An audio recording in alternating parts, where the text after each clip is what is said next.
歡迎嚟個柒柒同你講鬼故嘅時間啊！今集有我嘅拍檔員屋屋，咁就同大家一齊分享下一啲靈異嘅鬼故事。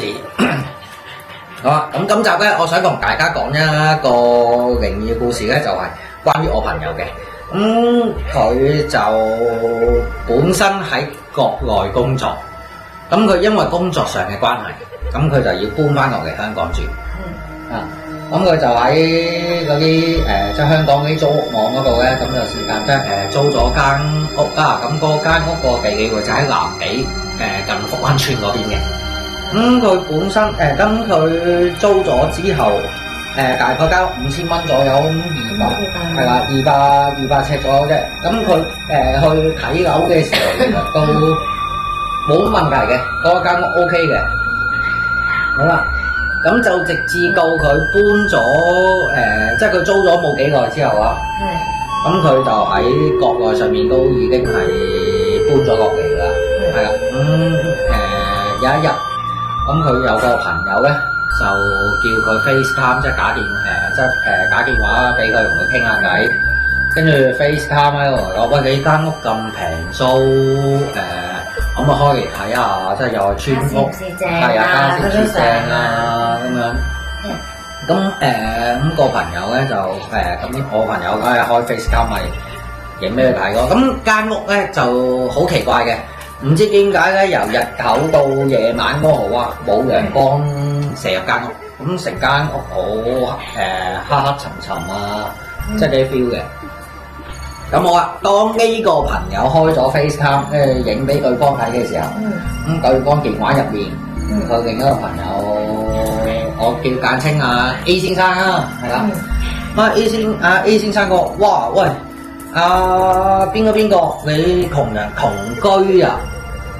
跟住點解你間房入面坐咗個男人喺度嘅？你個 friend 係攣嘅。咁當然唔係啦，跟住其實我個 friend 都已經係集咗一集㗎，冇啊，我自己一個住㗎，點會同人同居？我都唔慣同人一齊住嘅。你話女仔好啲啫，仲要男人。係啊，仲要係個男人。咁跟住發生嘅嘢咧，就係跟住我話佢哋講多兩句之後，佢話咁唔同你傾住啦，咁收線。即係點講？我 friend 咧，其實就住咗呢間屋之後咧，佢一直係個運勢都真係叫做好差嘅。咁就點樣咧？點講咧？係做乜嘢都唔順。即係失戀啊，係啊，工作上面啊，即係無論係點樣都好，即係做任何嘢都係頭頭碰着黑嘅。冇啊，咁佢就識咗，咁佢就識得一個叫做類似玩呢啲即係通靈啊，類似神解啲咁嘅總之係會有識得一個叫做有陰陽眼嘅人，即係啲師傅啦，類似咁樣係啦，因為都係佢個 friend 嚟嘅。咁就叫佢幫佢睇下，咁好啊。發生咩事？催旺下自己。咁就嗰個，因為佢地點住實在太偏遠啦，人哋間個 friend 嚟嘅，咁就唔會入去幫佢睇啦。跟住咪都係一樣咯，試在打電話叫佢影一影間屋，係啦，拍落全間屋都係，即係俾佢睇。咁跟住跟住我朋友就當然啦，開住個電話視像，跟住一直喺間屋度行一轉，數一轉，跟住同佢講完呢個電話之後咧，跟住電話入面個朋友咧就喺度即刻已經約佢出嚟啦，就同佢講話：你唔好喺間屋入面啦，你有咩事我哋出嚟傾。咁我個朋友剛出咗去揾嗰個即係個叫法科師傅啦，我哋簡稱叫做，因為我都唔知點樣我都唔知點樣形容。咁我話嗰個法科師傅咧就喺度同佢講一樣嘢，就話你啱拍即係啱啱俾嗰段視像我睇嘅時候咧，你間房好似坐咗個男人喺度喎，同一樣説話係兩個唔識嘅人都咁講。一個係冇陰陽眼嘅人都咁講。係㗎，冇錯。咁就另一個就係嗰個法科師傅，都係不約而同。咁喺個講呢樣嘢。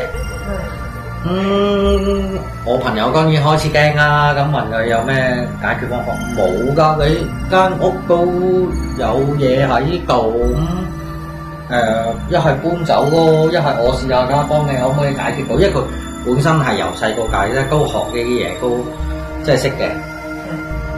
咁件事去到呢一度咧，其實我朋友自己都已經即係深知道話間屋住唔到人㗎啦，跟住冇有偶咁啱，好啊！咁佢嗰晚即係同佢個 friend 傾完之後咧，就諗住翻屋企執少少嘢，咁住開始住即係搬去酒店住啦。因為你間屋咁樣，講真嗰句，我自己住入去我都驚啊，係咪先？係，同埋師傅未教。係啊，好啊。跟住佢翻到屋企嘅時候，咁啱就係撞到隔離鄰居。係啊，喺個開門，跟住我朋友就高口問我，即係問隔離嗰個鄰居啊，間屋之前係咪有啲嘢發生咗嘅？係啊，咁跟住隔離嗰個鄰居又唔知點解又好似即係食咗成隻狗沙包咁樣喎，跟住佢又講咗，即係佢又講翻呢樣嘢，我見你嗰個啱啱入嚟即係搬入嚟冇幾耐啫嘛。你之前嗰個業主嗰對夫婦，個老公死咗喺屋入面，跟住個男仔已經開始驚啦，就咁喺度問發生咩事？自殺定係突然之間？原來就係佢搬入嚟之前冇幾耐，嗰兩對夫婦喺屋企入面吸毒。係啊，咁就係啊。咁佢話嗰句即係佢聽翻個鄰居喺度講啊，嗰對夫婦都40-50歲左右㗎啦，個男嘅喺屋入面吸毒，跟住死咗，跟住都有賣過報紙，冇幾耐發生咁，你搬入嚟前幾個月啫嘛，都有賣過報紙，有賣過報紙有成嘅。咁個男嘅咁當然聽到之後即刻臨梗係執衫走啦，係啊，咁執完衫走之後。搬咗酒店住，第二朝已經即刻走去揾個業主嚟用啦。跟住已經喺度拍台喺度同個業主講啦，有冇搞錯啊？你間屋死個人啊，你又唔講，又唔成，跟住到最後一樣嘢就係個業主都肯計翻租嘅。咁都幾好。咁自此之後，跟住然之後即係我個朋友咧，就都喺附近啦，屯門附近啦。即係揾咗第二間村屋住，咁都好記記冇事嘅。咁喺嗰間屋度住，除咗視像啲朋友同埋我師傅見到之後，佢自己有冇啲覺得有啲唔妥嘅嘢咧？其實佢嗰陣時喺入面住嘅時候啊，因為我聽佢講翻，即係我聽佢講翻啊。其實佢都，因為佢都住咗我諗大約1個月左右啦，差唔多啦。因為其實成件事我諗係發生1個月嘅啫，係啦。咁佢話佢喺入面住嘅時候，因為佢有時係工作嘅關係做到好夜先至翻屋企嘅。翻到屋企都好攰。係啊，咁佢話冇㗎，成日唔翻到屋企個人好呆就明明係真係冇事嘅，喺出面可能好開心㗎，一翻到屋企之後咧就。個人好呆滯滯，唔知自己做乜嘢。佢話甚至乎有一次，最恐怖嘅就係佢話佢喺度講，咁佢帶埋隻狗仔落嚟。帶埋隻狗仔落嚟。係啦，喺嗰間村屋喺國內上面咁喺國內揾一隻狗仔落嚟一齊住嘅。佢隻狗仔佢話有一晚瞓下，突然間。有人喺佢耳邊大嗌一聲，跟住佢同佢隻狗仔都即刻彈咧起身，隻狗仔仲即刻喺度吠。咁嗰個把聲係男定女咧？聽佢形容翻啊，係男仔聲嚟嘅，係男仔聲嚟嘅，淨係喺佢耳邊咁樣大嗌。跟住大嗌啲咩就咁嗌一聲咧，係啦，冇話大嗌啲乜嘢嘅。跟住然之後佢就講話都試過有一次。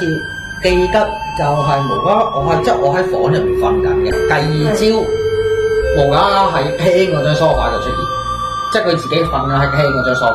我本身係瞓喺間房，突然之間就變咗喺梳化度。係啦，即係佢我講翻係間屋入面係發生啲經歷咯。哦，係即係嗰時當我係朋友嚟講嘅時候，佢就覺得係啦，可能或者攰得滯。係啦，冇錯。到最後佢而家都搬咗去一個即係叫做幾舒適嘅環境住嘅。咁都即係幾衰氣，即係佢話唔知點解係搬嚟咗嗰間屋之後，又揾個法科師傅教一教。係啦，跟住話都好似真係做乜嘢都順翻嘅。係。件事情就係咁樣完結咯。所以都係奉勸大家一句，即係叫做便宜莫貪，即係尤其是咧想係要謹慎，揾屋真係要謹慎。你上去即係嗰啲叫做香港嗰啲租屋網啊。咁樣嗰啲，尤其是你揾啲業主盤嗰啲咧，即係唔係經地產嗰啲咧，尤其是係好平租嗰啲，你真係要睇清楚。若果唔係，真係好容易租個空宅，係啲業主唔會講俾你聽嘅。好，咁今集嘅係啦，今集都分享到呢度啦，咁就多謝我哋個拍檔同學一齊分享。咁若果大家中意我哋個鬼故頻道嘅，咁歡迎 subscribe 或者拉一拉我哋個 channel 啊，或者有啲乜嘢係啦意見嘅咩鬼故事嘅，都可以喺我哋 channel 入面分享下，咁我哋大家一齊係啦講出嚟。歡迎投稿㗎，拜拜。好啦，今集係咁多先啦，拜拜。